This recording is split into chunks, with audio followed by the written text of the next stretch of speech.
समेकित मुर्गी विकास योजना के तहत ब्रॉयलर एवं लेयर मुर्गी पालन के लिए मिलेगा अनुदान। बांस के सहारे टमाटर की खेती पारंपरिक खेती की तुलना में है बेहतर तकनीक। ड्रिप इरिगेशन कंट्रोल सिस्टम से खेतों में संतुलित मात्रा में पानी एवं खाद पहुंचना हुआ आसान। नमस्कार, खबरें खेती में आपका स्वागत है। मैं हूं रूपम। अब खबर विस्तार से। सरकार ने समेकित मुर्गी विकास योजना के तहत राज्य में ब्रॉयलर और लेयर मुर्गी पालन को बढ़ावा देने के लिए एक महत्वपूर्ण कदम उठाया है। इस योजना को देश ग्रामीण क्षेत्रों में आर्थिक विकास, पोषण सुरक्षा और रोजगार सृजन करना है। पशु एवं मत्स्य संसाधन विभाग बिहार सरकार द्वारा लेयर मुर्गी फार्म और ब्रॉयलर मुर्गी फार्म खोलने के लिए समेकित मुर्गी विकास योजना के तहत 3 से 40 लाख रुपए तक का अनुदान दिया जा रहा है, जिसके लिए आप ऑनलाइन आवेदन कर सकते हैं। इस योजना को देश ग्रामीण क्षेत्रों के युवाओं को रोजगार के अवसर प्रदान करने के साथ साथ आत्मनिर्भर भी बनाना है। समेकित मुर्गी विकास योजना के तहत सरकार द्वारा 30 से 50% तक सब्सिडी प्रदान की जा रही है। सरकार की इस योजना ब्रॉयलर और लेयर फार्मिंग को प्रोत्साहित कर ग्रामीण अर्थव्यवस्था को सशक्त बना रहा है। इस पहल से किसानों और उद्यमियों को न केवल आर्थिक लाभ होगा, बल्कि राज्य में पोल्ट्री उत्पादों की मांग भी पूरी हो सकेगी। किसान भाइयों, ठंड का मौसम आलू की फसल के लिए जितना माकूल होता है, उतना ही चुनौतियों से भरा भी। इस मौसम में आलू की फसल पर कई तरह के रोग और कीट का हमला हो सकता है, जो उत्पादन को भारी नुकसान पहुंचा सकते हैं। इस समय आलू की फसल में झुलसा रोग की संभावना काफी बढ़ जाती है। इसमें पत्तियों पर भूरे या काले रंग के धब्बे दिखने लगते हैं, जो तेजी से फैलकर पूरी पत्ती को नष्ट कर देते हैं। इससे बचाव के लिए किसान भाई डाइफिन, कोनाजोल या मैंकाजेब जैसे फफूंदनाशकों का छिड़काव करें। इसके अलावा किसान भाई खेत को साफ सुथरा रखें और स्वस्थ एवं स्वस्थ बीज ही व्यवहार करें। टमाटर की खेती एक महत्वपूर्ण फसल है, जो किसानों को अच्छी आय देने के साथ साथ पोषण का भी एक महत्वपूर्ण स्रोत भी है। परंपरागत तरीके से टमाटर उगाने में पौधों को जमीन पर फैलने दिया जाता है, जिससे फसल की गुणवत्ता और उत्पादकता पर प्रभाव पड़ सकता है। इन समस्याओं के समाधान के लिए बांस के सहारे टमाटर की खेती एक बेहतर तकनीक साबित हो सकती है। खेत में बांस के खंभे लगाकर एक फ्रेम या जाल बनाया जाता है। इसके लिए खंभों को 1 से 1.5 मीटर की दूरी पर लगाया जाता है और क्षैतिज बांस के टुकड़ों को उनके बीच बांधा जाता है। टमाटर के पौधे जब 1 से 2 फीट ऊंचे हो जाते हैं, तब उन्हें बांस के ढांचे के सहारे बांध दिया जाता है। इस तकनीक से पौधों हवा और धूप के संपर्क में रहते हैं, जिससे उनकी वृद्धि में सुधार होता है। नियमित सिंचाई, खाद और कीट नियंत्रण के साथ पौधों को स्वस्थ रखा जाता है। बांस का सहारा पौधों को जमीन पर गिरने से रोकता है, जिससे फसल खराब नहीं होती। बांस के सहारे खेती करने से टमाटर के पौधे को पर्याप्त जगह और पोषण भी मिलता है, जिससे उपज के 20 से 30% तक की वृद्धि हो जाती है। जमीन पर फैलने वाले पौधों की तुलना में उगाए गए टमाटर अधिक साफ और रोगमुक्त होते हैं, अगर उन्हें सही सहारा मिल जाए। धनिया भारतीय रसोई में उपयोग में की जाने वाली एक महत्वपूर्ण मसाला है। इसके पत्ते और बीज दोनों का उपयोग मसाले, औषधीय और सुगंधित उत्पादों के लिए किया जाता है। उन्नत प्रभेदों का चयन धनिया की उच्च उपज गुणवत्ता और रोग प्रतिरोधक क्षमता बढ़ाने के लिए किया जाता है। राजेंद्र स्वाति, पूडी 20, पंत हरितिमा एवं LCC 133 इसके उन्नत प्रभेद हैं, जिनका इस्तेमाल कर किसान भाई अच्छी आमदनी और उत्पादन प्राप्त कर सकते हैं। जलवायु परिवर्तन और बढ़ती जल संकट की चुनौतियों के बीच खेती में पानी का कुशल उपयोग वर्तमान समय की मांग बन चुकी है।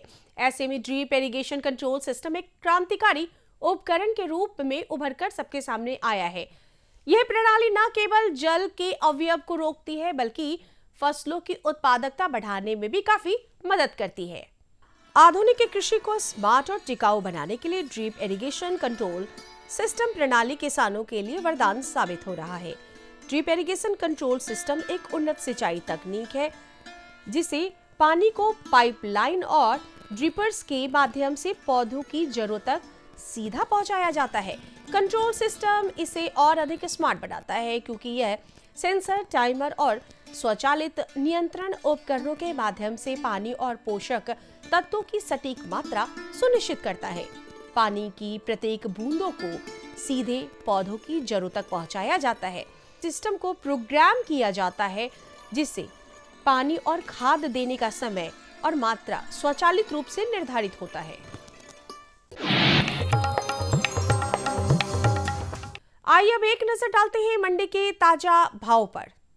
आइए एक नजर डालते हैं राजधानी पटना के सब्जी मंडी में और जानते हैं ताजी और हरी सब्जियों का भाव। बैगन 3500 से 4000 रुपए प्रति क्विंटल, टमाटर 4600 से 4800 रुपए प्रति क्विंटल, गोभी 4500 रुपए प्रति क्विंटल, बंधा गोभी 3500 से 3600 रुपए प्रति क्विंटल। चलते चलते किसान भाइयों, आप देखिए मौसम का पूर्वानुमान। धूप निकलेगी लेकिन राजधानी पटना सहित पूरे प्रदेश में न्यूनतम तापमान में धीरे धीरे गिरावट दर्ज की जा सकती है। मौसम विज्ञान केंद्र के मुताबिक पूरे प्रदेश में अधिकतम तापमान 26 डिग्री सेल्सियस जबकि न्यूनतम तापमान 9 डिग्री सेल्सियस के आसपास बने रहने की संभावना बताई गई है। सुबह में कोहरा छाया रहेगा। 7 किलोमीटर प्रति घंटे की रफ्तार से हवाएं भी चलेगी। पशुपालक कृषकों को सलाह दी जाती है कि वे ठंडी हवाओं के सीधे संपर्क से अपने पशुओं को बचाने के लिए रात में पशु आवास को जूट के बोरे से ढक दें। छोटे पशुओं को विशेषकर ढक कर रखें। पशुओं के बैठने के लिए सूखे भूसे या पुआल की व्यवस्था अवश्य रखें। तो किसान भाइयों, अभी आप देख रहे थे कृषि समाचार जिसके माध्यम से आपने कृषि जगत में हो रही तमाम नई जानकारियां हासिल की, साथ ही साथ सफलता की नई कहानी, मंडी भाव और मौसम के विषय में भी जाना। नमस्कार, मैं किशोर जबी स्वागत करती हूं आप सभी का आपके अपने कार्यक्रम कृषि दर्शन में। किसान भाइयों, कार्यक्रम में आगे हम जानेंगे दुधारू पशुओं में आंत से जुड़ी होने वाली समस्याएं और उनके समाधान के विषय में, लेकिन उससे पहले यहाँ पे रुकेंगे एक छोटे से ब्रेक के लिए। उसमें 50 ml तारपीन का तेल और 250 ml कड़ू तेल या सरसों तेल, ये मिला करके भी अगर आप अपने पशु को पिला देते हैं तो उससे भी अफरा में उसको राहत मिलेगी। हर जोखिम से निकल कर फसल आए, सुरक्षित हो जाए। फसल बीमा से हर किसान अब आत्मनिर्भर हो जाए। अब सूखा पड़े या बाढ़ आ जाए कोई डर नहीं। अब ओले पड़े या कीट पतंगे फसल खा जाएं, कोई फिक्र नहीं। अब कैसी भी आपदा हमारी फसल पे आ जाए, क्षति होने पर हमारे दावों का उचित भुगतान मिलता है क्योंकि हमने लिया है प्रधानमंत्री फसल बीमा। बुआई से फसल कटाई तक हर जोखिम का दावा, न्यूनतम प्रीमियम पर अधिकतम भुगतान का वादा। योजना से हर साल जुड़ रहे हैं 5 करोड़ से ज्यादा किसान। अब आपकी है बारी। नजदीकी कृषि कार्यालय, सहकारी समिति, बैंक शाखा, अधिकृत बीमा कंपनी या जन सेवा केंद्र में स्वेच्छा से करा सकते हैं पंजीकरण। फसल बीमा पोर्टल या फसल बीमा ऐप द्वारा भी किया जा सकता है पंजीकरण। प्रधानमंत्री फसल बीमा योजना, आपकी फसलों का संपूर्ण सुरक्षा कवच। कृषि एवं किसान कल्याण मंत्रालय, भारत सरकार। ब्रेक के बाद कार्यक्रम कृषि दर्शन में आप सभी का एक बार फिर से स्वागत है। किसान भाइयों, जैसा कि आप जानते हैं ठंड का मौसम आ चुका है और इन दिनों दुधारू पशुओं में आंत से जुड़ी ऐसी कई समस्याएं होती हैं जिनका समय पर समाधान नहीं किया गया तो उनकी जान तक को खतरा हो सकता है। तो आइए आज हम जानेंगे कि दुधारू पशुओं में आंत से जुड़ी समस्याएं कौन कौन सी हैं और उनका समाधान कैसे किया जाए। तो आइए जानने के लिए मुलाकात करते हैं हमारे कृषि विशेषज्ञ रमेश तिवारी जी से। नमस्कार किसान भाइयों, स्वागत है आप सभी का कृषि दर्शन कार्यक्रम में। किसान भाइयों, जो हमारे किसान भाई पशुपालन की तरफ अग्रसर हैं तो उनके लिए हम हर समय महत्वपूर्ण जानकारियां लेकर आते हैं ताकि जो समस्याएं हैं उनका समाधान आसानी से आपके समक्ष पहुंच सके। इसी कोशिश में आज का जो हमारा विषय है वह बहुत ही महत्वपूर्ण है कि दुधारू पशुओं के आंत में होने वाली समस्याओं से और कौन कौन सी ऐसी शारीरिक समस्याएं हो सकती हैं जिनसे हमारा जो पशुधन है वह बीमार हो सकता है, आपके आय पर प्रभाव पड़ सकता है। और इस खास विषय पर हमारे साथ बातचीत करने के लिए मौजूद हैं डॉक्टर रमेश तिवारी, जो वैज्ञानिक हैं पशु शल्य चिकित्सा विभाग, बिहार वेटनरी कॉलेज पटना में। सर, कृषि दर्शन कार्यक्रम में आपका हार्दिक स्वागत है। पशुओं के आंत में होने वाली कौन कौन सी समस्याएं हैं जिनसे अनेक रोगों का जन्म होता है? तो पशुओं, आपको किसान बंधु मैं बताना चाहूँगा कि पशुओं के पाचन तंत्र में जो समस्याएं होने वाली है उसमें एक तो होती है कि आपके आलू वाला सीज़न है, आम का सीज़न है, उस सीज़न में आपका पशु जो है आम खा लिया या आलू खा लिया, कभी कभी गले में फंस जाता है, तो जिसको चोक कहते हैं। ये भी एक महत्वपूर्ण बीमारी है और इसमें पशु की जान चली जाती है। तो इस तरह की जब अवस्था हो जाए, जब पशु के गले में कुछ फंस जाए, तो सबसे पहला तो लक्षण आपका पशु में दिखेगा कि उसका पेट तुरंत फूलना स्टार्ट हो जाता है।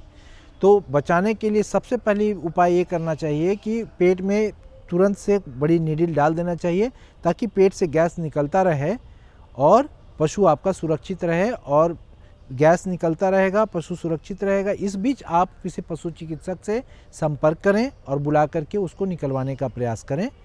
दूसरी समस्या होती है कि आपका पशु बाहर चरता रहता है। आजकल बाहर में बहुत सारा पॉलीथीन में लोग खाना फेंक देते हैं और पशु उस पॉलीथीन को खोल करके नहीं खा पाता है और कभी कभी पॉलीथीन के साथ वो खाना निगल जाता है। तो पॉलीथीन जमा होते होते होते होते पेट में करीब 70-80 केजी तक पॉलीथीन हमने देखा है, ऑपरेशन करके निकाला है पशु के पेट से। तो वो जमा होने के बाद क्या होता है कि वो पाचन तंत्र को, पशु के नॉर्मल जो पाचन क्रिया है उसको डिस्टर्ब करता है।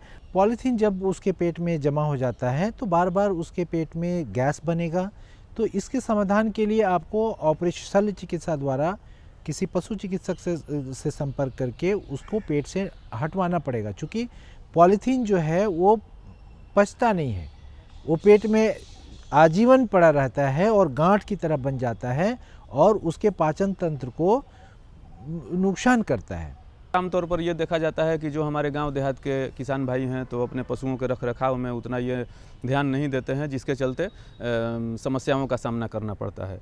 तो अगर आंत में कुछ समस्याएं हो जाती हैं तो प्रमुख लक्षण कौन कौन से हैं जिससे हमारे पशुपालक भाई ये समझ जाएंगे कि नहीं, पशु का जो आंत है या पेट है उसमें कोई दिक्कत हो गया, हमको डॉक्टर से दिखलाना चाहिए? यदि कोई पशु पॉलीथीन खा लिया तो उसके पेट में जो गैस बनेगा वो उसके बाएं तरफ बनेगा। दूसरी एक जो महत्वपूर्ण समस्या होती है वो आंत का उलझ जाना, इसको बोलते हैं इंटुससेप्शन।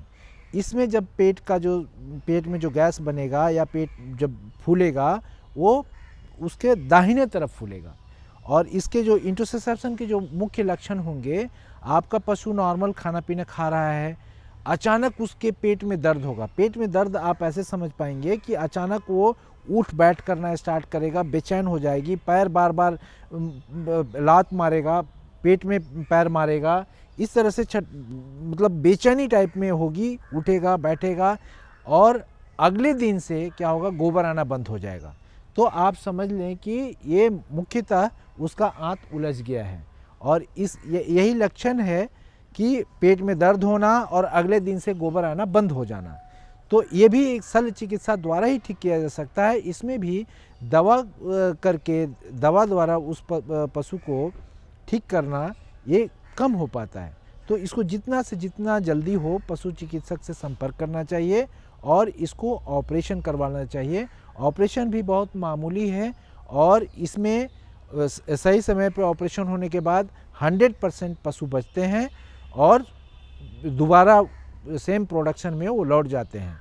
तो अब आते हैं बचाव पर कि कुछ घरेलू बचाव या घरेलू उपचार जिससे हमारा जो पशु है इस समस्या से ग्रसित न हो सके, उसका पेट और आंत दोनों समुचित तरीके से काम करे और वो स्वस्थ रहे। तो कौन कौन से ऐसी घरेलू उपचार हैं, बचाव हैं, उसका जवाब हम अपने किसान भाइयों तक पहुंचाना चाहेंगे।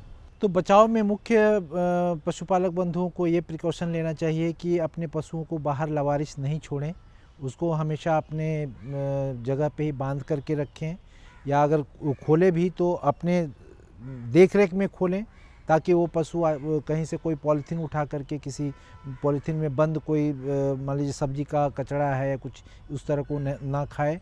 दूसरी, कभी आलू वगैरह अगर खाना में मिला देते हैं तो हमेशा उसको चॉप करके देना चाहिए, छोटे छोटे टुकड़ों में करके देना चाहिए।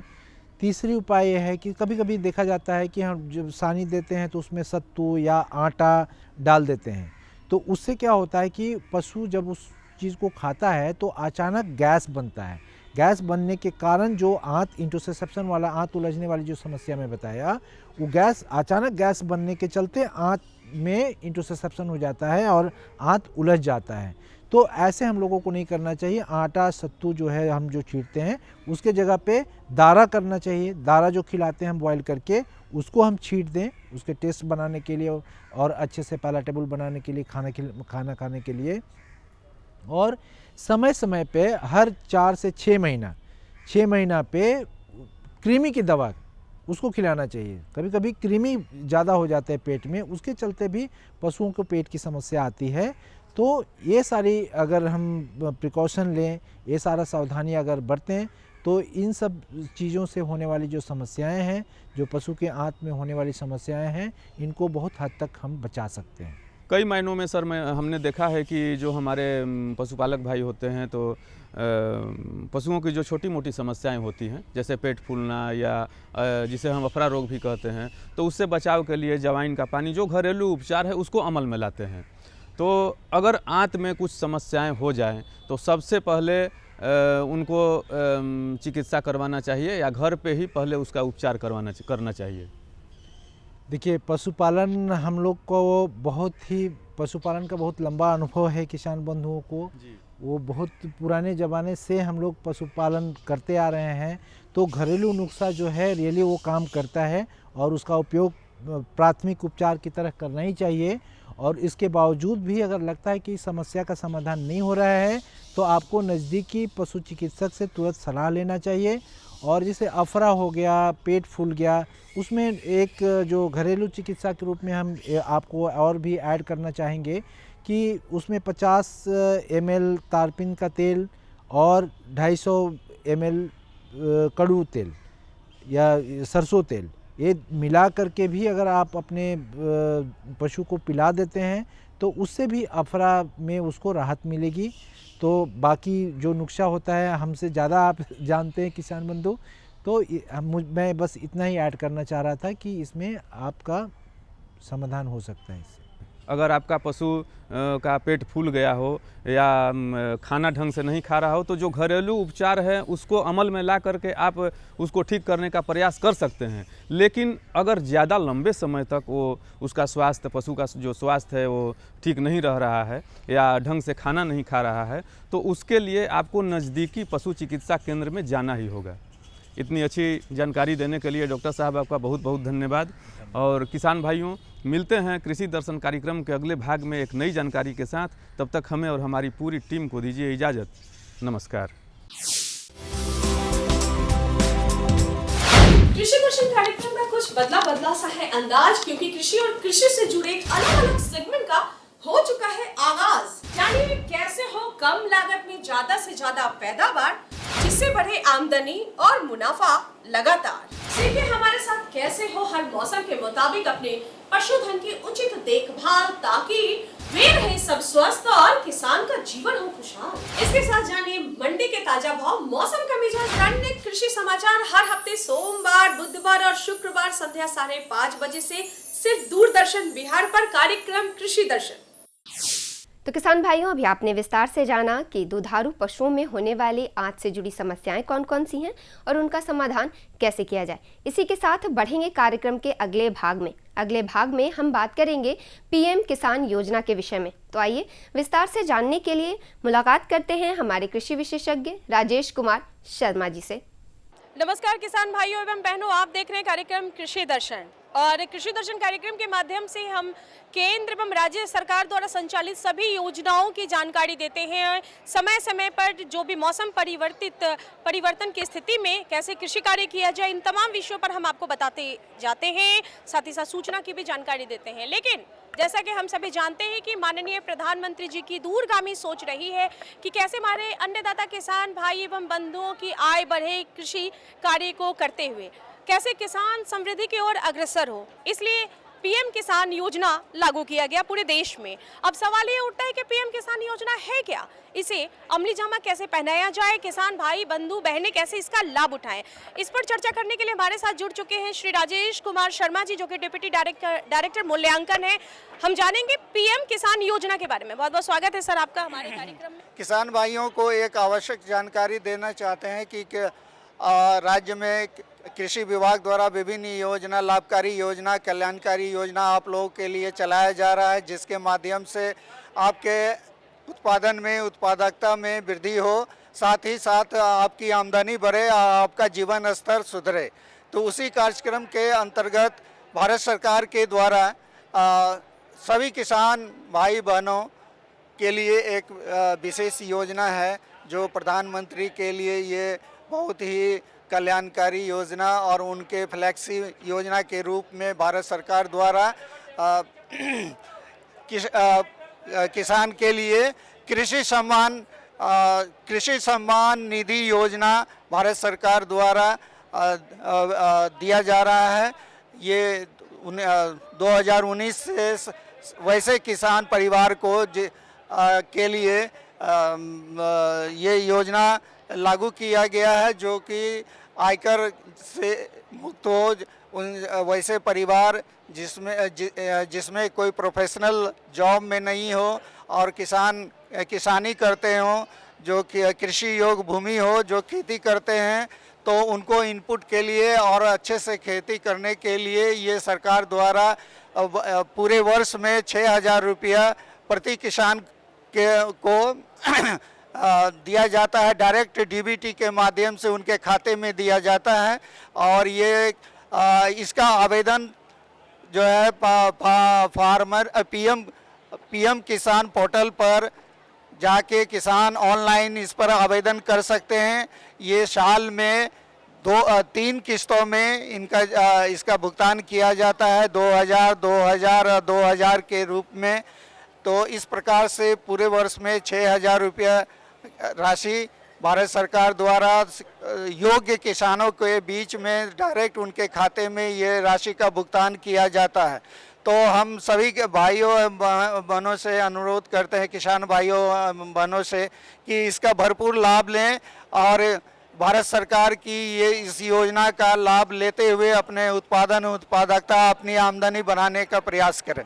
सर आपका बहुत बहुत आभार प्रकट करते हुए किसान भाइयों एवं बहनों की ओर से एक सवाल है, क्या ये सभी फसलों पर दिया जाता है या कुछ चुनिंदा फसल है? ये योजना डायरेक्ट राशि किसानों के खाते में दिया जाता है, तो उसका उपयोग किसी भी मौसम में किसी भी फसल उत्पादन में किया जा सकता है। ये डायरेक्ट उनके खाते में जाता है। साल में 6,000 रुपया वैसे परिवार का परिभाषा है कि पति पत्नी और अवयस्क बच्चे अगर एक किसान परिवार में हैं, तो उनमें से एक वयस्क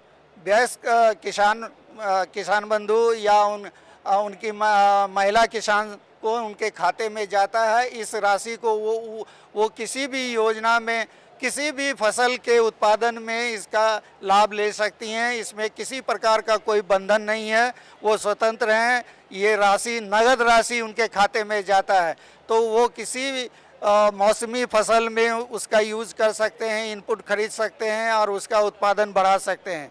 चाहे वो खरीफ फसल हो, चाहे रबी फसल हो, चाहे जायद फसल हो, इसमें किसी प्रकार का कोई बंधन नहीं है। नगद राशि वो अपने हिसाब से, अपने आवश्यकता अनुसार से खर्च कर सकते हैं। राजेश सर आपका बहुत बहुत आभार प्रकट करेंगे कि आपने पीएम किसान योजना के बारे में जानकारी देते हुए इसका लाभ हमारे किसान भाई बंधु कैसे उठाएंगे, विस्तार पूर्वक चर्चा किया। उम्मीद है कि हमारे जो किसान भाई बंधु हैं, राजेश जी के द्वारा दी गई तमाम जानकारी का लाभ उठाएंगे और अपनी आय को बढ़ाएंगे। देखते रहे कार्यक्रम कृषि दर्शन। बहुत बहुत धन्यवाद। तो किसान भाइयों, आज के लिए बस इतना ही, लेकिन इस वादे के साथ आपसे लेंगे विदा कि कार्यक्रम के अगले भाग में खेतीबाड़ी से जुड़ी ऐसी ही नवीनतम जानकारियां लेकर हम फिर से हाजिर होंगे। तब तक के लिए मुझे और हमारी कृषि दर्शन की पूरी टीम को दीजिए इजाज़त। नमस्कार। हमारा पता है कृषि दर्शन, कमरा नंबर 203, द्वारा केंद्र निदेशक, दूरदर्शन केंद्र पटना, फ्रेजर रोड, पटना। हमारा ईमेल एड्रेस है director@ddkpatna@gmail.com और kddkpatna@gmail.com।